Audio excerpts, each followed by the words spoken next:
Good morning students, आप लोग का स्वागत है आपके अपने यूट्यूब चैनल एग्जामिनेशन गुरु पे। आज हम लोग का स्टार्ट करने जा रहे हैं क्लास 7 का। ठीक है, क्लास 7 का हम लोग का जो चैप्टर है वो शुरू होगा मोशन के बारे में, कि मोशन क्या होता है उसके बारे में समझेंगे। इस चैप्टर से रिलेटेड हम लोग सारा पॉइंट्स के बारे में डिटेल से देखेंगे और यहाँ पे समझने का कोशिश करेंगे कि मोशन क्या होता है। ठीक है, चलिए टाइम को वेस्ट नहीं करते हैं, टॉपिक पे आते हैं।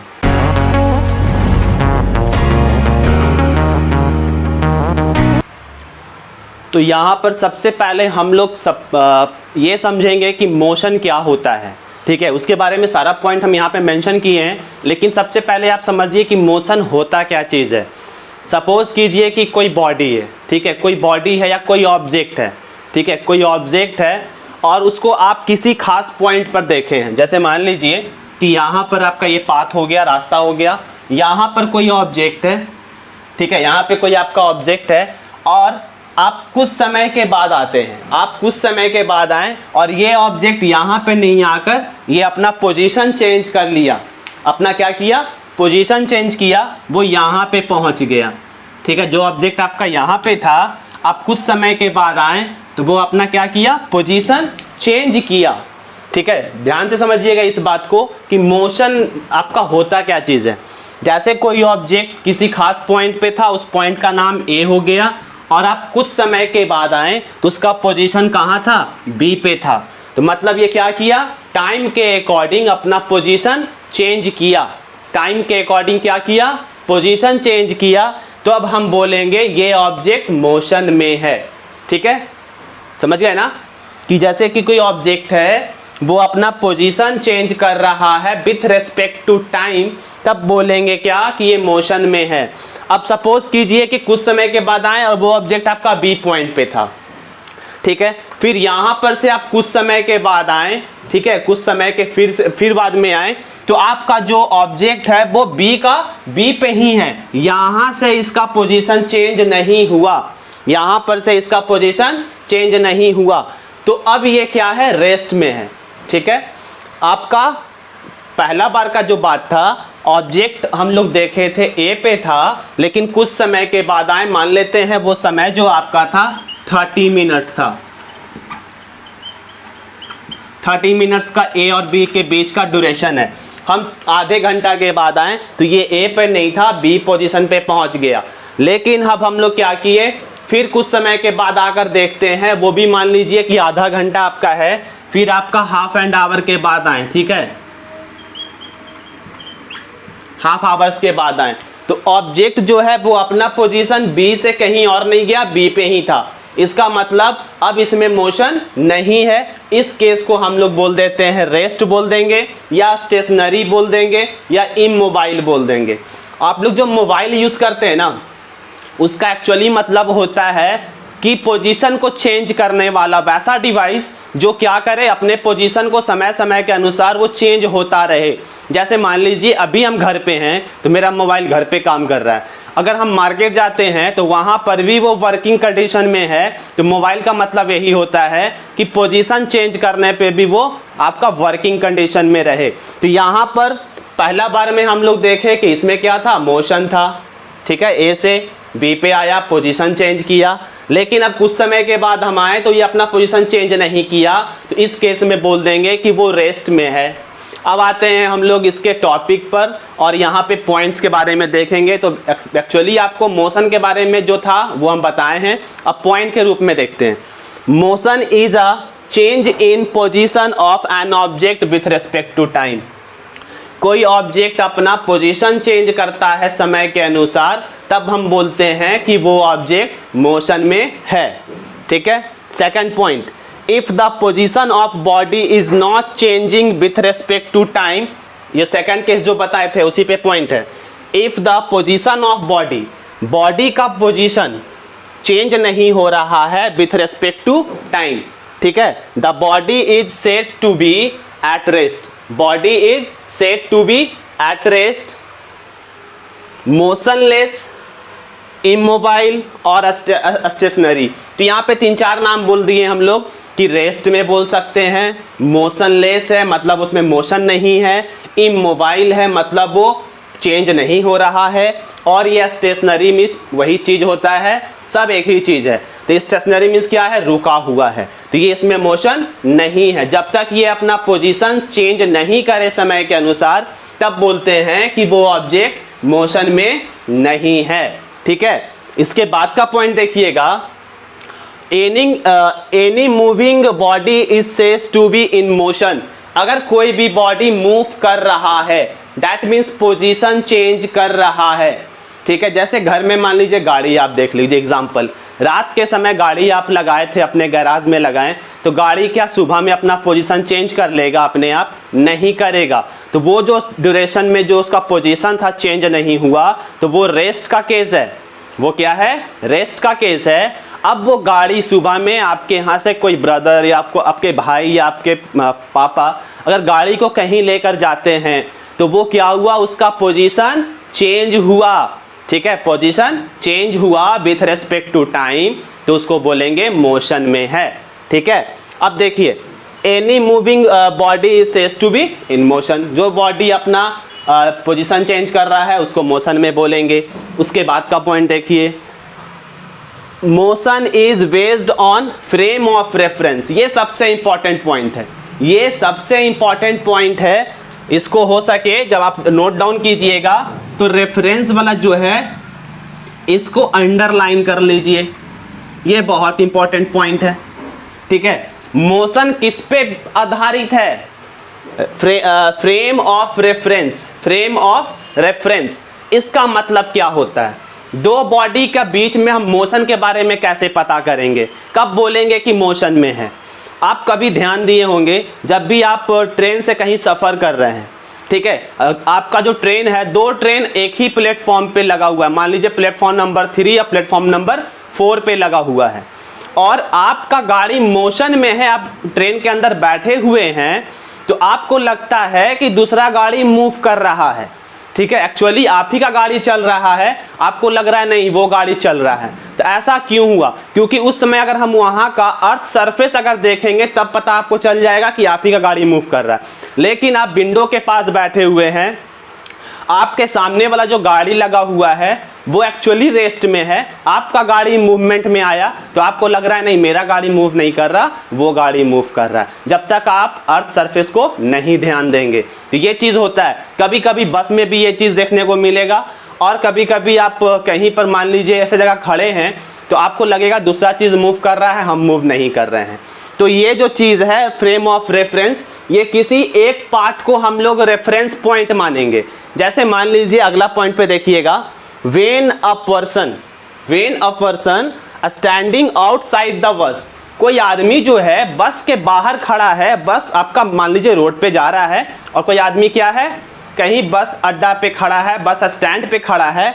ठीक है, the bus is outside the bus consider as a reference. तो यहाँ पर हम रेफरेंस मान लेते हैं, आदमी को मान लेते हैं। ठीक है, आदमी को मान लेते हैं। यहाँ पे बोल रहा है when a person standing outside the bus is a consider as a reference. तो यहाँ पर से जो आदमी है उसको रेफरेंस मानते हैं, और वहां से बोल रहा है the bus is in motion. अगर बस आपका पोजीशन चेंज कर रहा है तो वो आपको पता चलेगा। आप बस के बाहर खड़े हैं, बस मूव करेगा, तो आपको लग रहा है कि हाँ बस क्या कर रहा है, मूव कर रहा है। ठीक है, इसका मतलब बस क्या है, आपका मोशन में है। अगर आप बस के बाहर खड़े हैं और बस मूव करेगा तो आपको क्लियर पता चलेगा कि बस चेंज कर रहा है पोजीशन, दैट इज बस क्या है, मोशन में है। ठीक है, तो ये पॉइंट हो गया। उसके बाद का पॉइंट देखिएगा, when a person sitting inside the bus. अब आदमी क्या है, बस के अंदर ऐसे बैठा हुआ है, बस के अंदर क्या है, बैठा हुआ है, और उसमें क्या मान लिए, is considered as a reference. वो आदमी को क्या मान लिए, रेफरेंस मान लिए। आदमी को क्या माने हैं, रेफरेंस पॉइंट माने हैं। The bus appear two stationary. लेकिन बस क्या हुआ, मान लीजिए आप बस के अंदर पैक है पूरा, आपको बाहर का चीज नहीं दिख रहा है, अब बस एक्चुअली चलना स्टार्ट करता है तो आपको लगता है कि बस तो रुका हुआ है। ठीक है, बस क्या है, रुका हुआ है। लेकिन वही कोई आदमी अगर बाहर में खड़ा है तो बस मूव करेगा तो आपको क्लियर पता चलेगा कि बस क्या है, मोशन में है। लेकिन अगर रेफरेंस पॉइंट वैसे इंसान को मानेंगे या वैसे आदमी को मानेंगे जो बस के अंदर बैठा हुआ है, तो वो क्या उसको लग रहा है कि बस एक्चुअली चल भी रहा है, तो उसको लग रहा है कि ये क्या है, मोशन में नहीं है, मोशनलेस है या स्टेशनरी पोजीशन में है। हाँ, आपको फील कब होता है, जैसे मान लीजिए जो रोड आपका है, रोड अगर उबड़ खाबड़ है, रोड उतना स्मूथ सरफेस नहीं है, तब बस में क्या होता है, जर्क फील होता है, तब आपको पता चलता है कि मेरा बस मोशन में है। लेकिन अगर सपोज कीजिए कि रास्ता काफ़ी अच्छा हो, काफ़ी स्मूथ रास्ता हो, वहाँ पे अगर आपका गाड़ी चलना या स्टार्ट कर देता है तो आपको लगता है कि मेरा गाड़ी क्या है, मोशन में नहीं है, मतलब रुका हुआ है। तो ये डिफरेंस होता है। तो ये था आपका बेसिकली मोशन के बारे में। और यहाँ पर देखिएगा तो आपको ये डिफरेंशिएट बताने का चीज़ यहाँ पर है कि मोशन के बारे में कैसे पता करेंगे, पोजीशन चेंज करेगा तब मोशन में होगा, पोजीशन चेंज नहीं करेगा विथ रिस्पेक्ट टू टाइम, मतलब वो स्टेशनरी का केस है। ठीक है, अब जो आपका अगला टॉपिक होने वाला है मोशन चैप्टर से रिलेटेड, वो है आपका ऑक्सिलेटरी मोशन। ऑक्सिलेटरी मोशन होता क्या है इसके बारे में देखेंगे और इससे हम लोग कुछ और टर्म्स के बारे में भी पता करेंगे। तो यहाँ पे ऑक्सिलेटरी मोशन का जो पहला पॉइंट है देखिएगा, all oscillatory motion is in motion when a body move between two extreme point. जब आपका हम लोग कब बोलेंगे ऑक्सिलेटरी मोशन, दो एक्सट्रीम पॉइंट के बीच में इसका मोशन होते रहेगा तो उसको बोल देते हैं ऑक्सिलेटरी मोशन। जैसे एग्जांपल देख सकते हैं, अब के समय में वैसा घड़ी देखने को तो नहीं मिलता है, लेकिन पहले के समय में एक पेंडुलम वाला घड़ी होता था। ठीक है, पेंडुलम क्या किस टाइप का होता था, जैसे यहाँ पे आपको दिख रहा होगा, जैसे देखिए यहाँ पे आपका घड़ी हो गया और उसके नीचे एक पेंडुलम होता था। ठीक है, पेंडुलम क्या करता था, उसका ये पॉइंट हो गया, ठीक है, पेंडुलम यहाँ पे हो गया। अब इसका मोशन कैसे होता था, ध्यान दीजिएगा। ये जो आपका पेंडुलम है यहाँ तक पहुँचा, फिर यहाँ तक पहुँचा, इसका मतलब है ये पेंडुलम जो है यहाँ से यहाँ तक गया, फिर यहाँ से आपका यहाँ आया, फिर यहाँ गया, फिर आपका इसी पाथ को वो रिपीट करते रहेगा। इसका मतलब जो है ये पेंडुलम का देखिएगा तो ये जो वाला पॉइंट है, ये पॉइंट जो है ये दोनों आपका हो जाएगा एक्सट्रीम पॉइंट। ठीक है, ये वाला पॉइंट और ये वाला पॉइंट ये हो जाएगा आपका एक्सट्रीम पॉइंट, और ये जो पॉइंट है ये हो जाएगा मीन पॉइंट। ठीक है, इसके बारे में भी आगे आपको देखने को मिलेगा। तो ऑक्सिलेटरी मोशन कब बोलते हैं, जब कोई ऑब्जेक्ट जो है किसी दो फिक्स पॉइंट के बीच में क्या करे, मोशन करे, तो उसको हम लोग बोल देते हैं oscillatory motion. An oscillatory motion is a motion where a body move between two extreme point. तो यहाँ पर ये आपका एक्सट्रीम पॉइंट है और ये इसका एक्सट्रीम पॉइंट है। एक्सट्रीम पॉइंट बोलने का मतलब क्या, कि उसके बाद वो पेंडुलम का मूवमेंट ना हो, मतलब वो उसका लास्ट पॉइंट है, इसके आगे नहीं बढ़े। पेंडुलम ये वाला था, पेंडुलम को बॉब भी बोलते हैं, पेंडुलम बॉब। ठीक है, जो बीओबी बॉब का जो है मोशन अगर देखिएगा तो इसके आगे नहीं बढ़ेगा, जो आपका लाल रंग का यहाँ पे सर्कल टाइप का है, इससे आगे नहीं बढ़ेगा। तो ये इसका लास्ट पॉइंट हुआ, इधर का लास्ट पॉइंट ये हुआ, मतलब इसके बीच में ही ये मोशन करते रहेगा। इस मोशन को बोल देते हैं ऑक्सिलेटरी मोशन। ठीक है, तो ये आपको समझ में आ गया होगा, जो पेंडुलम बॉब है वो आपका दो एक्सट्रीम पॉइंट के बीच में मूवमेंट कर रहा है। और ये जो बीच का सेंटर देख रहे हैं ये क्या हो गया, ये सेंटर हो गया। ठीक है, इसको क्या बोलेंगे, सेंटर। इसको मीन पोजीशन बोलते हैं। ये जो पोजीशन है ये वाला पॉइंट का, इसको बोल देते हैं मीन पोजीशन। ये आपका है मीन पोजीशन। ठीक है, अब उसके बाद सेकंड पॉइंट देखिएगा, the centre of two extreme position is called mean position. जो अभी हम इसके बारे में बोल रहे थे, ये जो पोजीशन है उसको बोल देते हैं मीन पोजीशन। तो जो पेंडुलम बॉब का जो आपका सेंटर होगा उसको बोल देंगे मीन पोजीशन। तो यहाँ पर का जो सेंटर आपका है ये बीच वाला, इसको बोल देंगे सेंटर ऑफ पेंडुलम। ठीक है, तो ये आपका हो जाएगा मीन पोजीशन। इसके बाद का जो थर्ड पॉइंट है उसके बारे में देखिएगा, यहां पर थर्ड पॉइंट है, the time taken to complete one oscillation is called time period. एक ऑक्सीलेशन में एक ऑक्सीलेशन में जो समय लगेगा उसको बोलेंगे टाइम पीरियड। ठीक है, अब हम एक ऑक्सीलेशन कैसे पता करेंगे उसके बारे में ध्यान से देखिएगा। अभी हम इसको इरेज कर रहे हैं।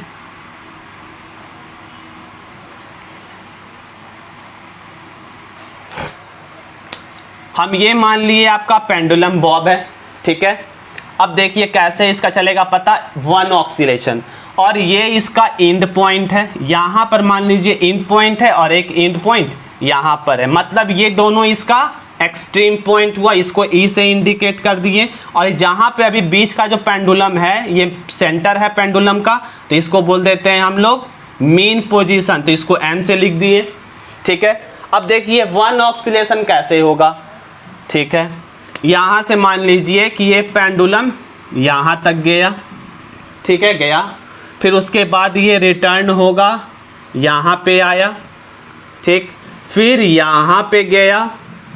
ठीक है, फिर आपका ये क्या किया, इसी पाथ से रिटर्न होके फिर यहाँ पे आएगा। तो देखिए यहाँ से यह स्टार्ट किया, ऐसे गया, फिर ऐसे होके इधर आया, फिर जब यहाँ पे पहुँचा तो ये आपका हो गया एक ऑक्सीलेशन। मतलब कैसे, यहाँ से स्टार्ट करेगा, ये एक्सट्रीम पे गया, फिर अपने मीन पे आया, फिर ये वाले एक्सट्रीम पे गया, फिर मीन पे आया, तो ये एक ऑक्सीलेशन हो गया। जैसे आप सर्कल के फॉर्म में समझ लीजिए इसको अच्छे से।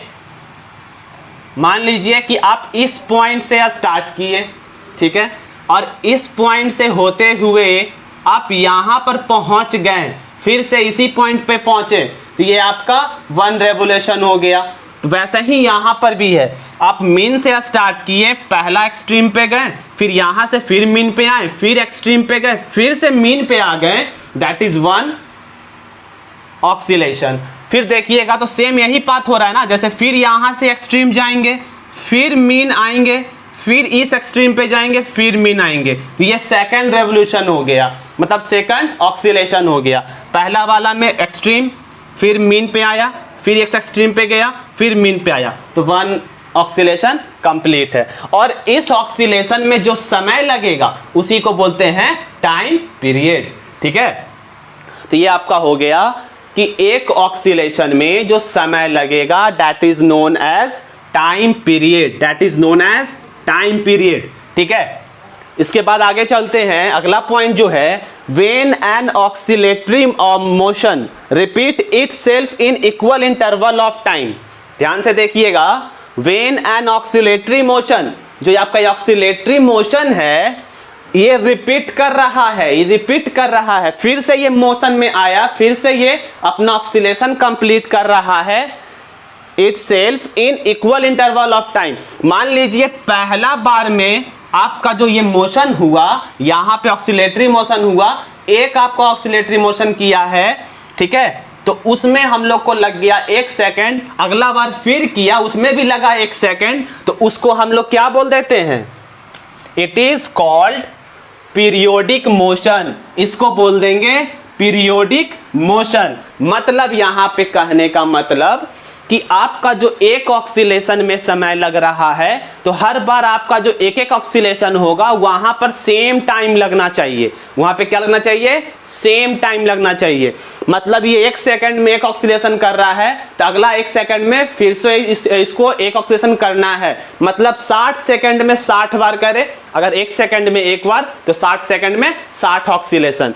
तो इस मोशन को हम लोग क्या बोलेंगे, पीरियोडिक मोशन। मतलब पीरियोडिक मोशन में क्या है, ऑक्सीलेशन, नंबर ऑफ ऑक्सीलेशन हर टाइम के अकॉर्डिंग सेम होना चाहिए, चेंज नहीं होना चाहिए, that is known as periodic motion. ठीक है, इसके बाद का पॉइंट देखिएगा, all periodic could not be oscillatory.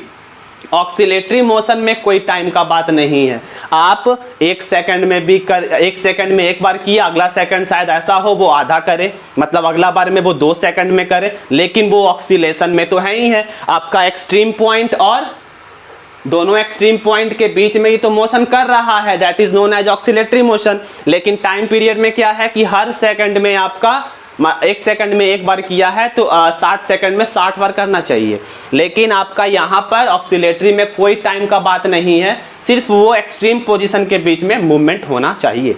तो यहाँ पे बोल सकते हैं all periodic could not be oscillatory, जितना भी पीरियोडिक है जरूरी नहीं कि वो ऑक्सीलेटरी हो जाए, ठीक है। कुछ कुछ ऐसा मोशन है कि वो अपने हर एक इक्वल इंटरवल ऑफ टाइम में सेम आपका क्या कर रहा है, आपका रिपीटेशन कर रहा है, रिपीट कर रहा है, लेकिन यहाँ पर जरूरी नहीं है कि आपका all periodic could not be oscillatory, but all oscillatory motion are periodic in nature. मतलब जितना भी आपका ऑक्सीलेटरी मोशन है वो पीरियोडिक मोशन होगा, ठीक है। इस बात को बहुत ध्यान से देखिएगा, बहुत ही इंपॉर्टेंट पॉइंट है और इसमें बहुत लोग कंफ्यूज भी होता है, लेकिन कंफ्यूज होने का बात नहीं है। पीरियोडिक मोशन बोला तो हम समझ जाएंगे कि इसका जो हर ऑक्सीलेशन होगा वो फिक्स टाइम में होगा, समझ रहे हैं ना बात को। 1 सेकंड में एक बार किया तो 10 सेकंड में 10 बार, लेकिन ऑक्सीलेशन में वैसा चीज नहीं है। ऑक्सीलेशन जो है वो आपका 2 पॉइंट के बीच में उसका मूवमेंट होना चाहिए, टाइम का कोई मतलब नहीं है। तो यहाँ पे बोल रहा है all periodic motion could not be oscillatory, मतलब पीरियोडिक मोशन जो है ऑक्सीलेटरी मोशन जरूरी नहीं है कि हो जाए, लेकिन कुछ कुछ केस में हो जाता है, ठीक है। But all oscillatory motion are periodic in nature, जो भी ऑक्सीलेटरी मोशन होगा वो आपका पीरियोडिक इन नेचर होगा। एग्जाम्पल देख लेते हैं समझने के लिए। Example of oscillatory motion, example of oscillatory motion, ध्यान दीजिएगा। पेंडुलम जो है आपका ऑक्सीलेटरी मोशन में है, यही वाला जो पेंडुलम बॉब हुआ एक्सट्रीम पोजीशन पे, और ये जो पेंडुलम घड़ी में हुआ करता था पहले वाला में, तो वो उसका जो हर ऑक्सीलेशन है एक फिक्स टाइम में होता था। तो यहाँ पर देखिएगा इसमें पेंडुलम आ गया। स्विंग्स, जैसे कि आप कोई चीज़ को ये मान लीजिए कि आपके पास ये है क्या उसको बोलते हैं, झुलुआ। जैसे आपके यहाँ जो झुलुआ है, झुलुआ को देखिएगा आप एक बार उस पर पुश किए तो वो क्या कर रहा है, ऐसे ऐसे आपका मूवमेंट करेगा। झुलुआ मान लीजिए ऐसे इस पे पुश किए तो ये ऐसे जाएगा फिर पीछे आएगा, और ये क्या हो रहा है, ऑक्सीलेटरी मोशन दे रहा है। बट इसमें क्या है कि एक टाइम के अनुसार इसका क्या होता है, motion Kamte Kamte finally main position पे आके रुक जाता है, ठीक है। तो यहाँ पे आपका आ गया किसमें, ऑक्सीलेटरी मोशन। ये ऑक्सीलेशन तो कर ही रहा है ना इस टाइप से। एक्सट्रीम पोजीशन जो है उससे आगे नहीं बढ़ेगा। एक बार जो हम एक्सट्रीम पोजीशन फिक्स कर लिए, मान लो कि फर्स्ट बार में हम पुश कर दिए तो उसका एक्सट्रीम पोजीशन ये है, तो अगला बार में हो सके ये कम जाए, ऐसे कमते कमते कमते कमते मीन पे आके रुक जाएगा। तो ये ऑक्सीलेटरी मोशन है, लेकिन यहाँ पर देखिएगा टाइम सब में डिफरेंट हो रहा है। जब टाइम डिफरेंट होगा तो ये पीरियोडिक मोशन नहीं होगा, ठीक है। तो यहाँ पर बोल दिया आपका, फिर ये स्विंग हो गया। Object attach to the spring, spring है ना, स्प्रिंग में क्या चीज़ की, कोई ऑब्जेक्ट हम लोग लटकाएं और ऑब्जेक्ट को खींचे, एक बार खींचेंगे तो क्या होगा, वो क्या करेगा, ऐसे ऐसे मोशन करेगा। तो उसमें भी आपका क्या है, एक आपका एक्सट्रीम पोजीशन ऊपर का होगा, एक एक्सट्रीम पोजीशन नीचे का होगा, और धीरे धीरे वो स्प्रिंग धीरे धीरे फोर्स लगते लगते कम जाएगा, फिर अपने आप मेन पोजीशन पे आके रुक जाएगा, ठीक है। तो ये हो गया आपका एग्जांपल हो गया ऑक्सीलेटरी मोशन का। अब आता है पीरियोडिक मोशन। पीरियोडिक मोशन में देखिए पेंडुलम दोनों में है, क्योंकि पेंडुलम जो है वो पीरियोडिक मोशन में है, मतलब हर डेफिनेट टाइम में वो इक्वल आपका ऑक्सीलेशन कर रहा है, ठीक है। फिर आता है revolution of earth on its axis. Earth मान लीजिए आपका स्फीयर टाइप का है, ठीक है, स्फीयर टाइप का हम मानते हैं, तो वो क्या कर रहा है, अपने एक्सिस पे ही मूव कर रहा है, कुछ इस टाइप से मूव कर रहा है। तो अपने एक्सिस पे भी जो मूव कर रहा है, तो ये एक कंप्लीट आपका रेवोल्यूशन करने में इक्वल टाइम लगेगा। मान लीजिए एक बार कंप्लीट के जो समय लगा, अगला बार भी आपका वही समय लगेगा। तो इसमें टाइम बहुत इंपॉर्टेंट है, टाइम पीरियोडिक में लिए टाइम इंपॉर्टेंट है। अब एक्चुअली अगर देखिएगा तो ये ऑक्सीलेटरी मोशन नहीं है, आपका अर्थ अपने एक्सिस पे मूव कर रहा है, ये ऑक्सीलेटरी मोशन नहीं है, लेकिन ये पीरियोडिक मोशन है। ये अपने एक्सिस पे मूव करेगा कुछ इस टाइप से, ऐसे ऐसे मूव कर रहा है। अगर ये मान लीजिए कि अगर एक दिन में एक चक्कर लगा रहा है तो अगला फिर एक दिन में ये एक चक्कर लगा लेगा, मतलब यहाँ पे टाइम फिक्स है इसके रेवोल्यूशन पे, ठीक है। अब आ जाता है rotation of earth around sun. आप ये चीज देखे होंगे, पढ़े भी होंगे कि आपका जो अर्थ है सन के चारों तरफ ऑक्सीलेटरी मोशन करता है, ठीक है, ऑक्सीलेटरी मोशन करता है। तो इसका मतलब क्या चीज है, वो आपका अर्थ जो है सन के चारों तरफ चक्कर लगा रहा है। अब एक चक्कर लगाने में जो समय लगेगा, एक चक्कर लगाने में जो समय लगेगा, फिर उसके बाद अगला जो चक्कर लगाएगा उसमें भी सेम टाइम लगेगा। तो ये चीज़ हम लोग पढ़े थे पीरियोडिक में, है ना, पीरियोडिक मोशन में पढ़े थे कि उसका हर रेवोल्यूशन जो होगा उसमें सेम टाइम लगना चाहिए। ठीक है, तो आपका दोनों जो एग्जाम्पल यहाँ पर देख लिए, इससे आपका शायद कंफर्म हो गया होगा कि पीरियोडिक मोशन क्या होता है और ऑक्सीलेटरी मोशन क्या होता है, दोनों में डिफरेंस क्या है। तो पीरियोडिक और ऑक्सीलेटरी में आपका डिफरेंस माइनर सा डिफरेंस है कि पीरियोडिक में टाइम का बहुत ज़्यादा इंपॉर्टेंस है, मतलब एक रेवोल्यूशन करने में जो समय लगा वो अगला में भी उतना ही लगना चाहिए। मान लीजिए एक रेवोल्यूशन करने में 1 घंटा लगा तो अगला एक रेवोल्यूशन में भी 1 आवर्स का समय लगना चाहिए, दैट इज पीरियोडिक हो गया। ऑक्सीलेटरी में क्या है कि एक एक्सट्रीम पोजीशन में इसका क्या होना चाहिए, मूवमेंट होना चाहिए, समय का कोई मतलब नहीं है। ठीक है तो ये था आपका टॉपिक मोशन के से रिलेटेड कि मोशन क्या होता है उसके बारे में हम लोग देख लिए। और सेकंड इसका जो पॉइंट शुरू हुआ था हम लोग का ऑक्सीलेटरी मोशन। तो आई थिंक आप लोग को समझ में आया होगा। और अगर सेशन अच्छा लगा है तो वीडियो को लाइक कीजिए। अगर आपको कहीं पर कोई भी डाउट्स क्रिएट हुआ है, आपको कहीं पर कोई भी डाउट्स क्रिएट हुआ है तो आप इसमें कमेंट करके जरूर बताएं, या आप मेरा व्हाट्सअप नंबर आप नोट कर लीजिए। ये मेरा व्हाट्सअप नंबर है 7903854522। ठीक है, ये मेरा कॉलिंग नंबर भी है, व्हाट्सअप नंबर भी है। आपको कुछ डाउट्स होगा तो आप मेरे व्हाट्सएप पे मैसेज करके हमको बता सकते हैं। और ये जो क्लास अभी देख रहे हैं तो ये आपका बेसिकली डेमो का पार्ट है। ठीक है, डेमो सेशन है। जो लोग मान लीजिए कि मेरे से जुड़ना चाह रहे हैं, लाइव क्लास करना चाह रहे हैं, तो वो इस डेमो क्लास से समझ सकते हैं। अगर उनको समझ में आ रहा है तो लाइव सेशन के लिए, लाइव क्लास के लिए इस नंबर पे मुझे मैसेज जरूर करें कि सर हम लाइव क्लास करना चाहते हैं, तो लाइव क्लास में उनको ऐड किया जाएगा। ठीक है, चलिए, थैंक यू फॉर वॉचिंग।